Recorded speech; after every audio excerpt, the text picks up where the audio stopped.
وقت تھا جب اسپین سے لے کر برے صغیر میں بلوچستان تک اور ترکستان سے لے کر یمن یعنی ایشیا، افریقہ اور یورپ کے جنوبی حصے پر بنو امیہ کی حکومت قائم تھی۔ حجاز، یمن، یمامہ، عراق، تمام مشرقی صوبہ جات پر حجاج بن یوسف کو خلیفہ ولید بن عبد الملک نے گورنر مقرر کر رکھا تھا۔ سری لنکا کی حکومت کے عرب تاجروں نے جو سری لنکا میں آباد تھے اور وفات پا چکے تھے کہ بچے اور عورتوں کو ایک بحری جہاز پر سوار کر کے عرب روانہ کر دیا۔ دیبل کے قریب ایک ناخوشگوار واقعہ پیش آیا۔ جب یہ بحری جہاز دیبل کے مقام پر پہنچا تو سندھ کے بحری قزاقوں نے اس جہاز پر حملہ کر کے لوٹ لیا، عورتوں اور بچوں کو قیدی بنا لیا۔ ان قیدیوں میں سے ایک عورت نے گورنر مشرقی بلاد حجاج بن یوسف کو پکار کر کہا، اے حجاج المدد، اے حجاج تو کہاں ہے؟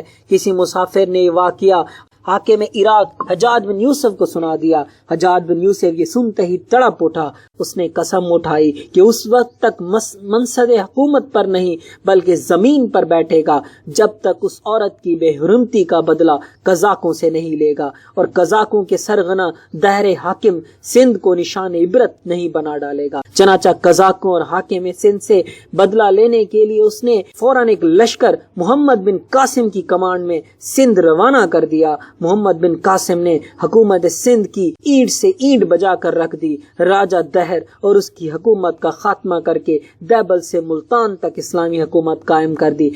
اس طرح عرب عورتوں اور بچوں کی بے حرمتی کا بدلہ لے لیا، دشمن کو نشان عبرت بنا ڈالا۔ حجاج بن یوسف کے بارے میں تاریخ کی کتب میں تحریر ہے، وہ سخت گیر، متشدد، ظالم اور انتہائی سفاک حکمران تھا۔ اس کے ایک حکم سے 30,000 مرد و زن قتل کیے گئے اور اتنے ہی جیل خانوں میں بند تھے۔ اس نے اموی حکومت کے مخالفین کا نام و نشان مٹا ڈالا تھا، لیکن اس قدر سفاک ہونے کے باوجود حجاج بن یوسف کے اندر جذبہ غیرت ملی کا احساس زندہ تھا اور مرا نہیں تھا، جیسا کہ اس واقعے سے معلوم ہوتا ہے۔ انسان کچھ بھی بن جائے، حالات و واقعات اسے جس ڈگر پر بھی چلا دے، اسے کسی بھی مقام پر لا کھڑا کر دے، پھر بھی اس کا احساس غیرت مرنا نہیں چاہیے۔ اگر کوئی معاشرہ یا قوم احساس جیسے جذبے سے محروم ہو جائے تو وہ معاشرہ یا قوم بظاہر تو زندہ ہوتی ہے، لیکن در حقیقت ایسی قوم یا معاشرہ انسانوں کا قبرستان ہوتا ہے۔ جس معاشرے میں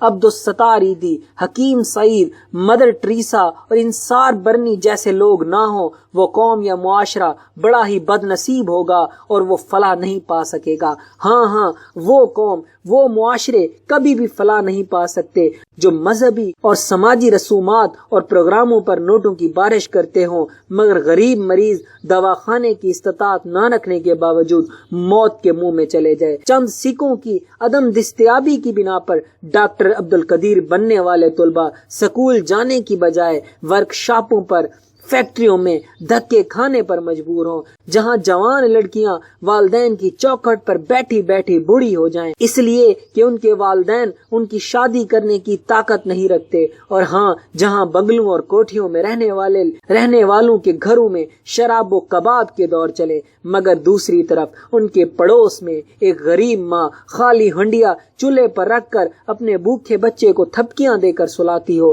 جس معاشرے میں کاروں اور کوٹھیوں کے مکینوں کو فٹ پاتھوں پر سونے والوں کا احساس نہ ہو تو جان لیجئے وہ قوم یا معاشرہ مر چکا ہے۔ تو آخر میں بس اتنا کہوں گا، جس معاشرے کے اندر اگر احساس مر جائے، اس معاشرہ، اس قوم سے بغیرت قوم کوئی نہیں ہوتی۔ احساس اور غیرت انسان کا اولین ترجیحات میں سے ایک ہونا چاہیے۔ اگر یہ میری ویڈیو اچھی لگے تو میرے چینل کو سبسکرائب کریں، شیئر کریں، کمنٹ کریں، اور سبسکرائب بٹن کے ساتھ بیل آئیکن ہے اسے بھی پریس کریں۔